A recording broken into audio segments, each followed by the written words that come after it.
Hey guys, it is Ray Lester here, and I'm Ray. And I am Tangyrowth, coming here with the deck profile on the Return of the Useless Archetype. This deck is strictly meant for casual play. There are some cards in Japanese that aren't out in TCG yet, and I'll give an explanation with a little a caption to kind of explain what they do. Alright, so let's get into the monsters. The Useless Archetype indeed. Suitsu's pretty much useless on their own. There's really not much use in them at all. 0/0, 3 stars, no normal monster. But there's always a use for cards like this, and you'll see what they're used for later. Just keep in mind that they are fairies. Next we have Doitsu, which is the companion to Soitsu, and when they're equipped with Soitsu, Soitsu gets an extra 2,000 attack, as well as piercing, which is very nice. But again, that's not what this deck focuses on. So we'll put that aside for now. Here's the third one, Aietsu. Again, another useless card. 5 stars, 100/100, fairy type. Really not much use out of that, right? But keep that in mind, because we'll come back to this. And finally we have Koitsu, the 10-star fairy union with 200 attack and 100 defense. When equipped to Aietsu, Aietsu gains 3,000 attack and piercing. But again, like I say, this is not the main engine of the deck, and you will see later on what this is for. Of course, you put Marshmallow in for a little bit of stall power to set up for the engine, and it's just a great card to have around in case you need to block some beat sticks or just defend against some swarming fields. Here we have Archetype, which starts to get into our engine.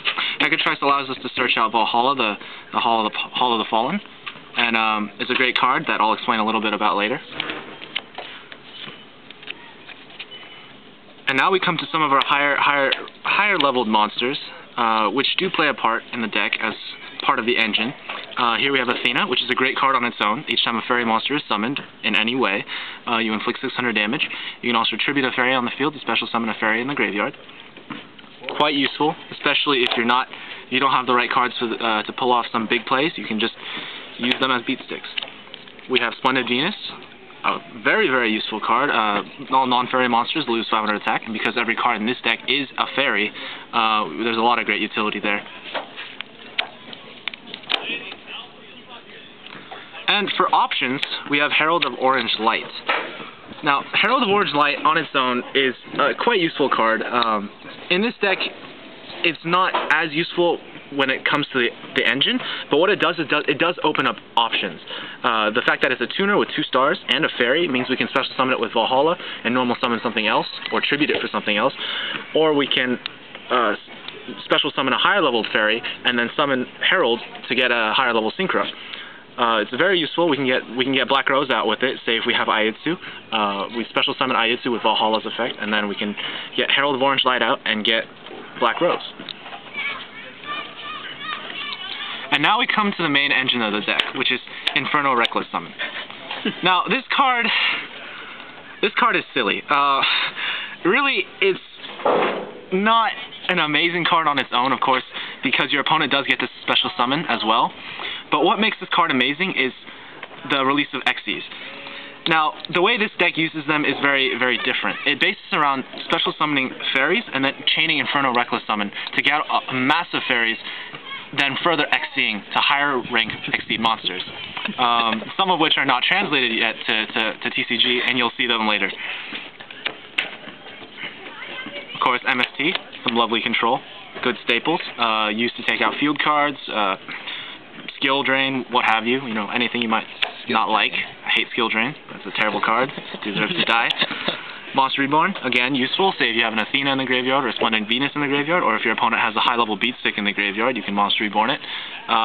Use it to basically fight him off a bit. And if Grapha's in the graveyard, you can deny your opponent that Grapha, because we all hate Grapha, right? I like how in all the commentaries we always refer back to Dark World somehow. Because we hate Grapha. So Call of the Haunted. Nice foil. Thank you. Ultra rare Call of the Haunted, not tooting my pepper or pecker or anything like that. But anyways, Call of the Haunted, special summoning the fairies. That's what's crucial about Call of the Haunted, is that we can chain it, special summon a fairy from our graveyard with lower than 1500 attack for Inferno Reckless Summon, and then proceed to swarm the field and Xyz for higher level monsters. incredibly useful. We can also call the Haunted some of our higher attack fairy monsters like Athena or Splendid Venus. Basically just giving us the attack power we might need. It's an option. It gives us options, and options is what this deck is about. Coming up next, we have Valhalla, which is another part of the crucial part of the engine. It's equivalent to Call of the Mummy in zombie decks, but it's very, very useful in this deck, especially because it allows us to special summon any leveled fairy monster from our hand if we control no monsters. So that means I can get out Athena, level 7 fairy type monster, or I can get out Splendid Venus, a level 8 fairy type monster with no cost at all, pretty much instant plus.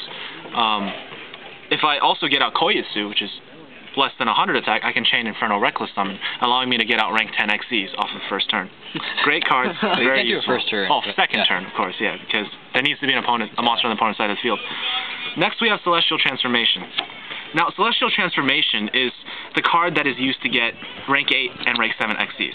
Because Athena and Splendid Venus have more than 1500 attack, they're not able to be used with Infernal Reckless Summon. So instead, we have Celestial Transformation used to bring down that attack to half, allowing us to XC for level 7, rank 7 and rank 8. Also, it's pretty funny if you Celestial Transformation and then Creature Swap, but that comes, so they have a card that goes away at the end phase, and you get to keep one of their cards. It's very useful. Also lets you tribute if you need to. Use it on like Koitsu. Yeah, Creature Swap. 100 attack, 50 attack. Exactly. Mausoleum of the Emperor is some nice tech, nice support. Usually used to get out Athena or Splendid Venus if you don't have any of the other cards mentioned, which usually doesn't happen, but in the case that it does happen, we have Mausoleum of the Emperor. It's also nice that it's a field spell, so we can pop Gates of the Dark World, we can pop Dragon Ravine, some other field cards that might be really useful for them, but we don't want on the field. And finally, we come to Creature Swap. Now, Creature Swap is a very funny addition to this deck, especially in that Aiitsu, Koitsu, Soitsu, Doitsu, these cards are all useless on their own. Without the engine, they're practically useless. So when you Creature Swap them to your opponent's side of the field, you can often pick up some very useful cards in return that might have helped them a lot, and in turn give them a card that's pretty much useless to them. Of course, they can XD or Synchro Summon with them, but I'm sure that having a 10-star 200 attack fairy monster with no real use is not going to help them too much. Next, we come to the extra deck, which is really important in this deck because, as I said, the deck is based around an Xseed engine and Synchro engine. Now, we have Bryonak. It's a useful card in pretty much any deck, mainly because just dropping cards to return cards to the hand, a really useful card. We can get that out with Herald of Orange Light. Black Rose, like I said earlier, you can use Valhalla's effect to special summon a level 5 fairy, Aiitsu in this case, and then summon Herald of Orange Light to get Black Rose out. It's one of the options we have. It's very useful. Next we have Stardust Dragon, which is there mainly just because it's there. Stardust Dragon's a useful card to have. It's pretty easy to get out in this deck, and it's just useful in general. Okay. Ancient Fairy Dragon, some useful support. It's nice defense. We can also protect Mausoleum of the Emperor if we do have it out, which isn't too often, but if we do, we can. We can also use it to pop Mausoleum of the Emperor if we want, which is nice, I guess. And we come to our XCs, which is probably the best part and the funniest part of this deck. Again, meant for casual play. There's a lot of OCG cards in here that aren't out yet. We have Arceus. Arceus is just a strong card in general. We get to destroy cards. 2 level 5 monsters, so if we have Aiitsu, we can Infernal Reckless Summon Aiitsu, and then get out an Arceus, and then use Tribute the other Aiitsu for something else. Pretty cool, pretty cool. This card, number 16, Shockmaster, as you can tell, Ray Lusted does not like this at all. It's a very, very annoying card, just came out with the Shonen Jump, and it makes people mad. Essentially, it takes 3 level 4 monsters to make this rank 4 behemoth, 2300, 1600, but its real utility is that by detaching a material card, you can declare a type of card, monster, spell, trap, and in the next turn, your opponent cannot use any of those types. Well, in the case of monster, they can play the monster, but they can't use the monster effects. so that means BLS doesn't go off. That means Chaos Sork doesn't go off, which is why Chaos Dragons kind of hate this card a lot. It's a great card to have. It's high utility. If you get a Soyutsu out, you can go straight to this and really deny. It's a lot of fun to play with. Next we have Neo Galaxy Eyes Photon Dragon, Oh boy. which is what comes from Splendid Venus and Celestial Transformation. 4,500, 3,000. Kind of a ridiculous card, actually very much a ridiculous card. It takes 3 level 8 monsters to get this rank 8 beast out, but once you get it out, you are basically shutting down any XYZ monster they have. Say they have a Zen mains? No, not anymore. The point is, this card will completely destroy if you can get it out on the field, especially if they have XEs like Gachi on the field or XEs like Utopia.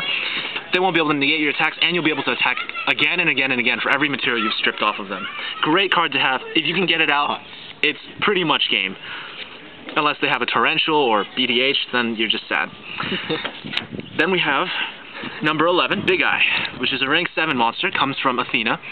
Again, this card is useful in that you can steal cards from your opponent permanently. Pretty crazy. It's like a permanent mind control, essentially. You just attach a material, and then you get to take that, and you don't give it back. It's like, that's mine. Now I'll take that. Thank you. Like creature take. Yeah, It's like creature take, not creature swap. But the nice thing about it is that it is a monster, so it can attack as well, in addition to stealing their cards. Well, you can't attack that turn, but of course. That'd be pretty crazy. It's very useful. It's great for stopping. Say you see a dragonfly on their side of the field, and you're just like, no, I don't want to see that. I don't want to see that hornet pop. So you just take the dragonfly, and then they're just like, oh, sad face, right? And here we come to Super Dreadnought Cannon Gustav Mag. Yeah. One of the rank 10 XCs.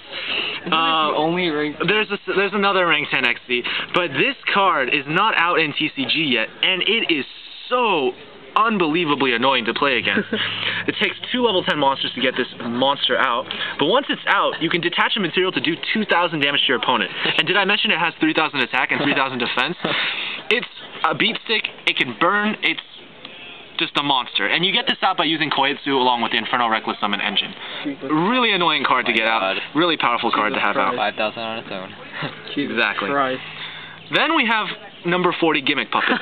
A great, very, very useful card. Ray Lusted doesn't like this card either because I used it against him, and he just got really mad at it. But its use is in that you can shut down some swarm cards. So say, for example, Insectors. If they have a bunch of Insectors on the field and you get out Gimmick Puppet, you can put string counters on everything and hope to God that they don't like XC or Synchro Summon before those string counters go away.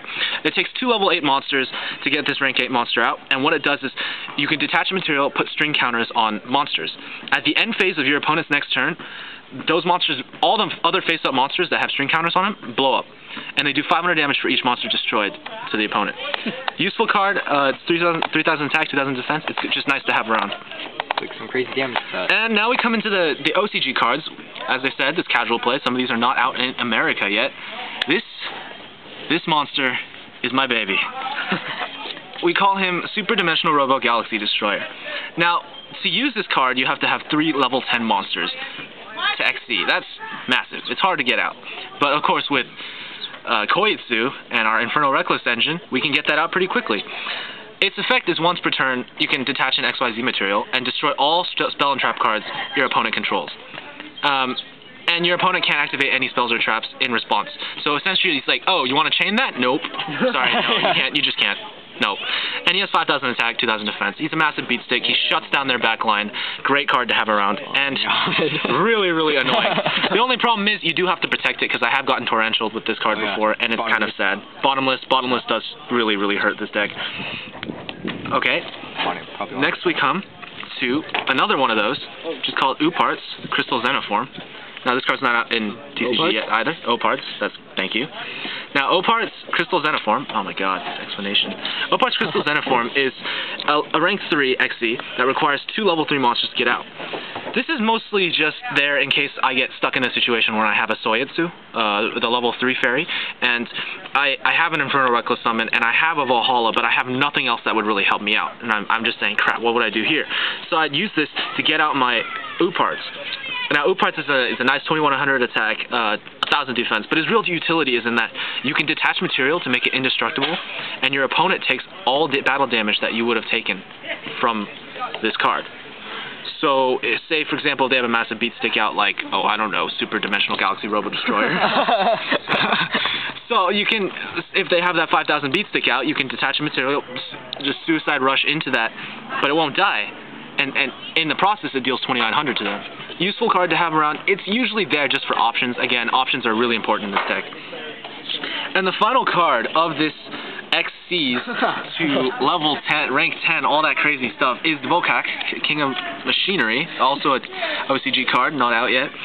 Now this takes 3 level 5 monsters to get out this rank 5 monster, so this would happen with Aietsu, if I play Aietsu and Infernal Reckless Summon it. Oh my God. Once per turn, I can detach an XYZ material from this card, and I can send the top 3 cards of your opponent's deck to the graveyard. And if there are any monsters there, I can destroy that many cards your opponents control. So against cards with high monster counts, like I don't know, Chaos Dragon or a Morphtronic OTK, really high Lightsworns, exactly the milling, really high monster counts. Oh my God. I can mill their deck, which is good for them, right? But then I can pop cards on their field doing that too. And because I have 3 materials, I can keep doing that. Did I mention it's also 3200 attack? So if I pop 3 monsters, say off of a Lightsworn deck, I can pop 3 of your cards on the field and then attack you directly for 3200. Great card to have, high utility. You can pop the back line or you can pop the front line. It's just great. And that was it. The extremely silly Return of the Useless Archetype. The Return of the Useless Archetype XC's Turbo Engine. Thanks for watching. This is Tangyrowth, and I am signing out. It's pretty crazy. Thank you.